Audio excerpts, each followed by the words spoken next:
Operation సింధూర్లో అమరుడైన సైనికుడు మురళీ నాయక్ పెద్దపల్లి ప్రభుత్వ junior కళాశాల మైదానంలో ఘనంగా నివాళులర్పించారు.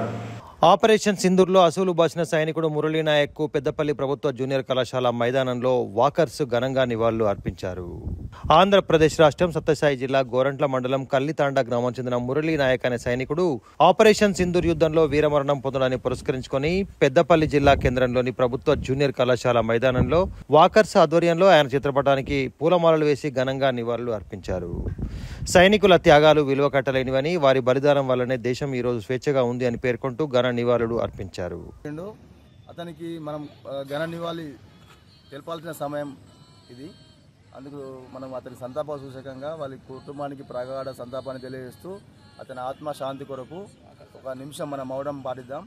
దీని సందర్భంగా మనం అందరం గుర్తుంచుకోవాల్సింది ఏంటంటే, దేశం ఇలాంటి విపత్కర పరిస్థితులలో ఉన్నప్పుడు మనం ఉత్సవాలు జరుపుకోవడానికి కానీ కొద్దిగా ముందుకు రాకుండా పరిస్థితిని ఎప్పుడు రోజు రోజు అవగాహన చేసుకుంటూ దానికి తదనుగుణంగా ప్రభుత్వం వారు మనకు నిర్దేశించిన పద్ధతులనే జీవిస్తూ వారికి సంపూర్ణ సహకారాన్ని అందించాల్సిన బాధ్యత మన ప్రతి పౌరుని పైన ఉన్నది. దానిలో భాగంగానే మన గ్రౌండ్ నుంచి కూడా ఈ వాతావరణం మంచి నిష్కల్మషంగా ఏర్పడి టెర్రరిస్టులు అంతమంది అంతవరకు మనం ప్రభుత్వానికి సంపూర్ణ సహకారాన్ని అందిస్తూ గ్రౌండ్లో కూడా మనం ప్రతి రోజు జరుపుకునే ఉత్సవాలకు దూరంగా ఉంటూ బర్త్డే పార్టీలు కూడా త్యాగం చేసినాము. దానికి అందరం మనం దీనికి హర్షించాల్సిన విషయం. ప్రతి ఒక్కరు ఇలాగే స్పందించాలని కోరుకుంటూ వీరమరణం